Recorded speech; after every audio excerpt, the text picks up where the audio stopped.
Hello, I'm Semele Sherry of Triple Moon, and in this video I want to talk about childhood passions or themes of enthusiasms and passions that have run through your life, and how particularly reconnecting with those can really help to boost your optimism in adult life and your ability to cope with whatever challenges you're facing.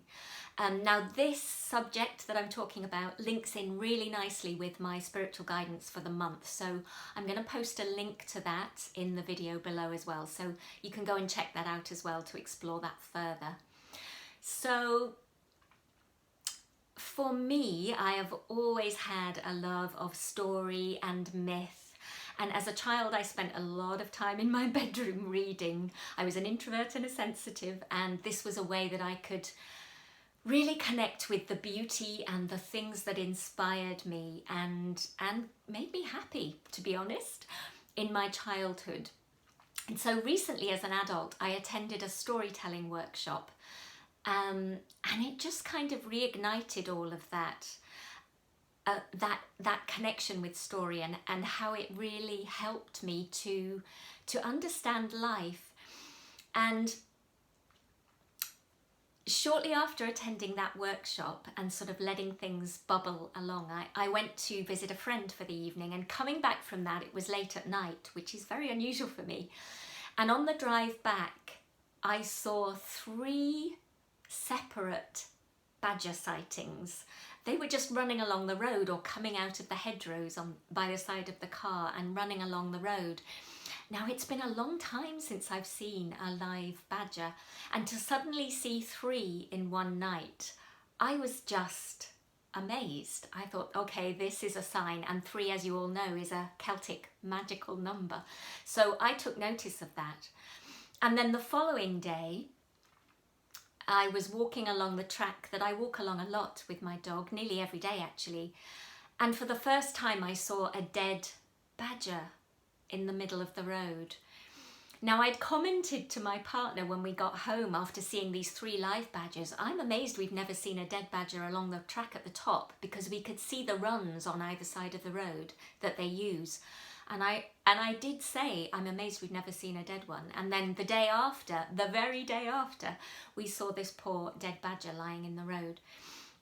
And so I took that as a real sign that this is a passion that you've always had.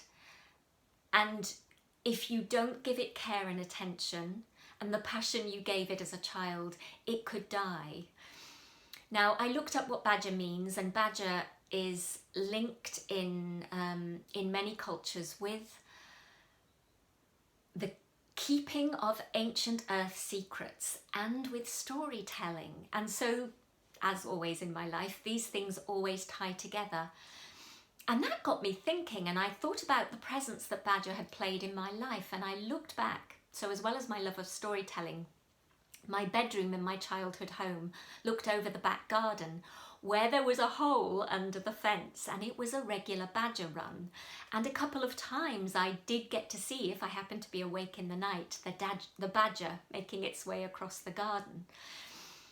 And then I remembered that when I was a leader at my first youth camp, I think I was about 19, the group I was assigned to lead and the name we were given was the Badgers. And there you go, there's the theme continuing. And now I live in a beautiful woodland setting, as you've probably seen from my other videos, but on just up the road there, which is another walk I often do, is a place called Badger Lane, because it has a prolific population of badgers. And obviously in the woods behind my home, we see many sets, and the population seems to be growing. But again, maybe I'm noticing that because I was supposed to make this connection with badgers and storytelling. So having absorbed all of that, so there's my childhood passion, and when I thought about it and looked back, a really obvious theme that had run throughout my life. And then I was talking in a separate conversation with my partner, who recently self-diagnosed himself with adult ADHD, that's a whole other subject. Maybe I'll deal with that later in a video or an article, but let's just bypass that for now. But one of the things you can have with ADHD is a natural pessimism. And he's been researching all the symptoms, and he said to me, I'm just amazed that just having an optimistic attitude can have such a huge impact on your life and well-being. And so I looked at it, and indeed it can. Now, I want to qualify optimism. It's not pie in the sky, unrealistic optimism. It's not head in the sand, let's just deny all the challenges. Optimism is about acknowledging the challenges and problems that you face, but maintaining a positive attitude towards them, always finding something good in the situation that helps to keep you going. And then when I researched a little bit more how optimism can affect you, it obviously creates less stress and anxiety.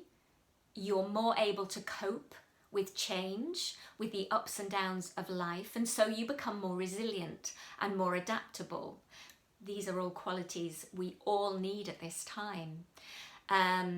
It boosts your immune system, and so you're all round a much healthier person. You feel better, you feel happier emotionally, and you have a considerably longer lifespan. I think it adds a few years onto your lifespan if you are an optimist.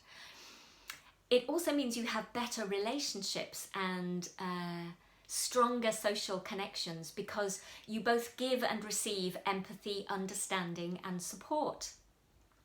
And community, again, is a theme that's really coming up as we greet the changes that are happening in the world as a positive way of moving forward. So these happened closely, and I thought I'm going to relate them, which I always do, see patterns and I relate them. So if you think of how, if you've ever had a child, or just think back to being a child, how everything new that you experienced or saw in life, it just created this incredible sense of awe and wonder and beauty.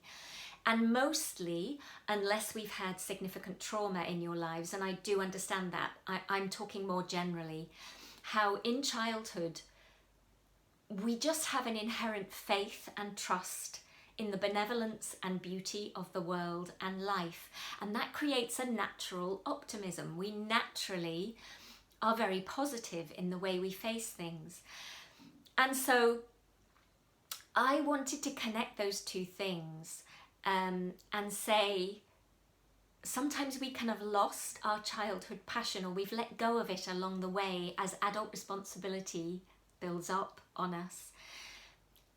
And at this time when we need all the optimism we can gather in order to face the challenges ahead, perhaps you need to go back and revisit that. So what is the theme in your life of a passion, of something that brings you joy and makes you feel happy and therefore more optimistic about life? What connects you to wonder and joy? And maybe you need to remember, revisit, reconnect and revive that passion to help you through the challenges of this time, and of just being an adult, let's face it. But particularly at this time. And so also go and read the article that I've linked to below, because that talks a bit more about change and how we need to be flexible and adaptable in order to cope with it. So I hope my ramblings have helped you at this time. And as always, I'm sending you so much blessing and love and support as we journey through this transition time together. My optimism always says we're going to make it through, and despite what we may have to face in order to get there, it will be wonderful. Sending you love until I speak to you again.